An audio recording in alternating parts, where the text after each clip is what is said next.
Before we move on to this week's tutorial, I want to share some exciting news with you. Just last night, I released a pattern for the sideways sweater, the one I'm wearing right now, and it's now available to everyone who supports me on Patreon in brioche and intarsia levels. The pattern is now available in 5 regular sizes with more sizes coming next week. So if you'd like to make the sweater, follow the link in the description, join in and download the pattern. That's all about the news, and now the tutorial. This week it's going to be about my favorite way to make short rows. I discovered this technique in an amazing book by Alice Yu called Soctopus, and I've been using it ever since. It's called shadow wraps, but I slightly adjusted it, and in this tutorial I'm going to show you my version of the shadow wraps.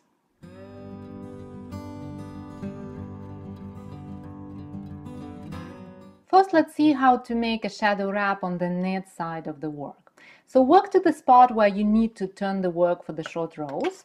Usually the pattern will tell you wrap and turn at this point, but instead of wrapping and turning, here's what we do. Insert the tip of the right needle under the top, from front to back, under the top part of the stitch that is below the next stitch. That would be the first stitch on the left needle. So you look at the first stitch on the left needle, then you find the stitch that is below this one, and then you go from front to back under the top part of that stitch, just like this. Then wrap the tip of the right needle with the yarn as if you're gonna knit it, because we are gonna knit it, and pull the wrap through, creating another stitch. See, that's how it works.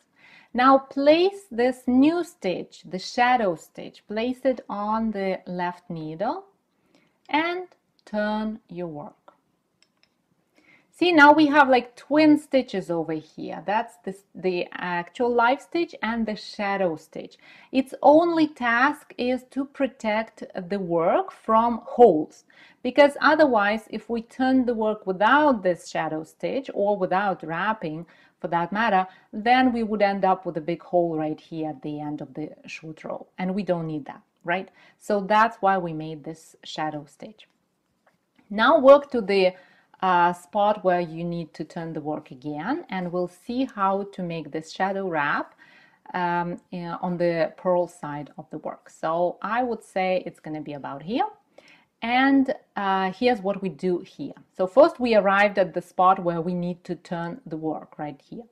Then insert the tip of the right needle from back to front into the stitch that is again below the first stitch on the left needle, so below your next stitch.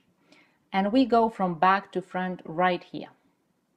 Keep the yarn at the front of the work because we're gonna purl this stitch. It's not a stitch really, we're gonna purl to create a new stitch, a shadow stitch. So that's what I'm gonna do. And you can do it using the continental or English way of knitting, it doesn't really matter. So it's the same thing. And then we return this new stitch back on the left needle, and see we have the twin stitches again, the shadow stitch. And turn your work. That's it. So now we have 2 stitches over here, like twin stitches, and we have a twin stitches over here. Let's do it again. So work again to the spot where you would make a wrap and turn, where you need to turn the work to make a short row. And then find the next stitch, which is easy to find. It is the first stitch on the left needle. And then insert the tip of the right needle from front to back under the top part of the stitch that is below that next stitch. Then knit it, place it back on the left needle, turn your work. Purl to the spot where you need to turn the work again. Then insert the needle back to front into the stitch that is below. Then purl it, place it on the left needle, turn your work.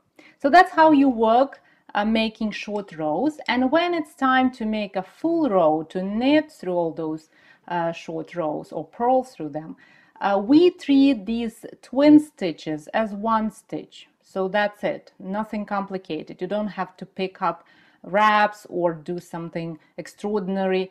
Simply knit and knit and knit and knit until you come to that twin stitch. And it's hard to miss because these stitches are they are twins. See, they're sitting together, they are not like split apart. So you will see that that's like one stitch basically. And then you knit these two stitches together, and then again and knit to the end of the row, and then we'll turn the work and I'll show you how to purl these shadow wraps together with the live stitches. Basically, it's nothing complicated at all. You simply purl them together, but I'm going to show you just in case you get any questions about that. So I'm gonna knit, I'm gonna purl through all stitches up until I come to those twin stitches, and that's gonna be about now.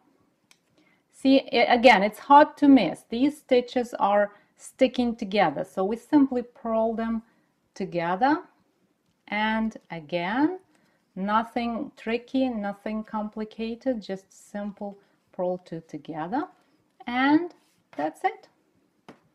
Look at that, those lovely rows, and you already see the shaping created, even though we worked just a few rows. That's what it is. And by the look, you won't see where the wraps happen, the shadow wraps, even though the yarn that I'm using is quite thick. Still, it doesn't create a lot of bulk at all. So that's it. That's how we get a nice looking short row shaping without holes. If you'd like to download this tutorial as a set of step-by-step photo instructions, follow the link in the description. Thank you for watching this video and have a wonderful week. I'll see you next Thursday.